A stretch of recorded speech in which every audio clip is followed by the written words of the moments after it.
সম্প্রতি এক সেমিনারে তিনি বলেন, ভারত ও পাকিস্তান তোমরা শান্তিপূর্ণ আলোচনায় বসো, কাশ্মীর নিয়ে সমস্যা শেষ হওয়া দরকার। তার এই কথায় যেন আগুনে ঘি পড়ার মতো ব্যাপার ঘটে যায়, কারণ ভারত স্পষ্ট জানিয়ে দিল কাশ্মীর ভারতের অভ্যন্তরীণ বিষয়, আর এই আলোচনার দরজা খোলার একমাত্র শর্ত হচ্ছে পিওকে ফেরত দাও।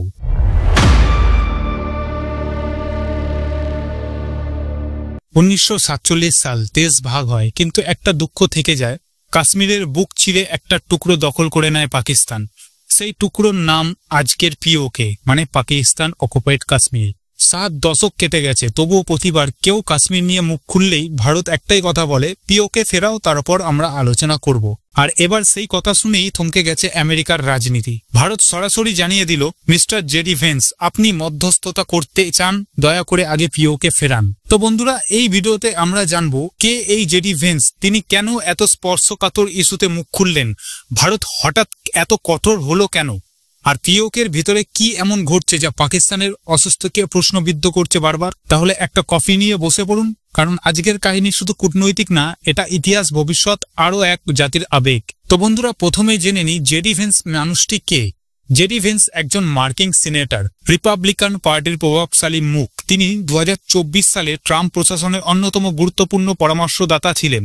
সম্প্রতি এক সেমিনারে তিনি বলেন, ভারত ও পাকিস্তান তোমরা শান্তিপূর্ণ আলোচনায় বসো, কাশ্মীর নিয়ে সমস্যা শেষ হওয়া দরকার। তার এই কথায় যেন আগুনে ঘি পড়ার মতো ব্যাপার ঘটে যায়, কারণ ভারত স্পষ্ট জানিয়ে দিল কাশ্মীর ভারতের অভ্যন্তরীণ বিষয়, আর এই আলোচনার দরজা খোলার একমাত্র শর্ত হচ্ছে পিওকে ফেরত দাও। এই উত্তর ছিল ঠান্ডা মাথায় ছোড়া এক আগুনের তীর। এবার একটু জেনে নেব ভারতের অবস্থান এবং ইতিহাস। 1994 সালে ভারতীয় সংসদে এক ঐতিহাসিক প্রস্তাব পাস হয়। সেখানে সব রাজনৈতিক দল এক হয়ে বলে পিওকে ভারতের অবিচ্ছেদ্য অংশ এবং একদিন আমরা তা ফেরত আনবই। কোনো রাজনৈতিক দল এখানে দ্বিমত করে না। কেন? কারণ পিওকে শুধুমাত্র মাটি না, এটা সাহসিকতার গল্প। আজও ভারতের মানচিত্রে যে কাশ্মীর আঁকা হয় সেটা পুরো কাশ্মীর। জম্মু, শ্রীনগর যেমন আছে, তেমনি গিলগিট বালতিস্তান, মুজাফফরাবাদ, হুনজা, মিরপুর সব জায়গাও তাতে আছে। কিন্তু এবার ব্যাপার হলো, ভারতের বার্তা এত কঠিন কেন? সোজা ভাষায় বললে, ভারত এখন আর শান্তির বার্তা নয়, সত্যের দাবি নিয়ে চলছে। কারণ পিওকেতে জনগণ আজ রাস্তায়।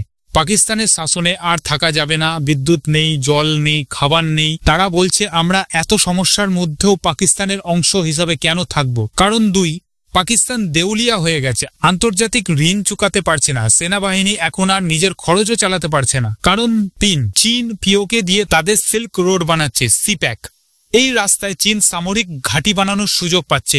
ভারত তা চুপচাপ মেনে নিতে পারছে না, আর কখনো মেনেও নেবে না। তো ব্যাপার হলো, এবার কি যুদ্ধ হবে নাকি নতুন পদক্ষেপ নেবে ভারত? এটা সরাসরি বলা হয়নি, কিন্তু সেনাপ্রধান থেকে স্বরাষ্ট্রমন্ত্রী সবাই বলছেন, পিওকে আমাদের মাটির অংশ, আমরা প্রস্তুত এই পিওকে ফেরত নেবার জন্য।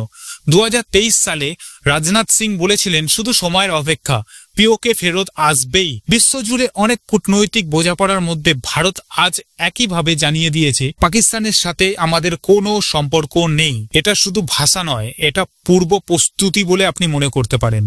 এখন ভারত কূটনৈতিকভাবে পিওকের মানসিক প্রস্তুতি নিচ্ছে, মানুষকে বোঝাচ্ছে, বিশ্ববাসীকেও জানাচ্ছে, আর সময় এলেই পদক্ষেপ নিতে দ্বিধা করবে না ভারত। কিন্তু এখানে ব্যাপার হচ্ছে, জেডি ভেন্সের বক্তব্যের আসল উদ্দেশ্যটা কি? জেডি ভেন্স যা বলেছেন সেটা কি শুধু শান্তির ডাক, নাকি এর পেছনে অন্য কোনো রাজনৈতিক খেলা কাজ করছে? যুক্তরাষ্ট্র চায় ভারত ও পাকিস্তান যেন বড় সংঘাতে না জড়ায়। তারা চায় ভারত যেন চীনের বিরোধিতা করে, কিন্তু যুদ্ধ না করে। কিন্তু ভারত বুঝে গেছে, পিওকে না ফেরালে স্থায়ী শান্তি সম্ভব নয়, এবং এবার ভারতের বার্তা আর কেউ ভুল বুঝবে না। বন্ধুরা, আজকের ভিডিওতে আমরা জানলাম ভারত কেন এত স্পষ্টভাবে বলছে পিওকে ফেরাও, তারপরেই আলোচনা করব। এটা কোনো রাজনৈতিক নাটক নয়, এটা হচ্ছে ইতিহাসের হিসেব চুকানোর সময়, 75 বছরের অপমানের জবাব এবং এক নতুন ভারতের সংকল্প। আপনি কি মনে করেন, ভারত কি সত্যি ফেরত আনতে পারবে? কূটনীতি, জনমত না সামরিক অভিযান, কোন পথে যাবে ভারত?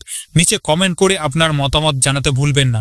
ভিডিওটি যদি মনে হয় সত্যি, তাহলে লাইক করুন, শেয়ার করুন এবং সাবস্ক্রাইব করে আমাদের পাশে থাকুন। আর নিচে দেওয়া বেল আইকনটিতে ট্যাপ করে দিন, যাতে যখনই আমরা ভিডিও আপলোড করি আপনাদের সাথে সাথে পৌঁছে যায়।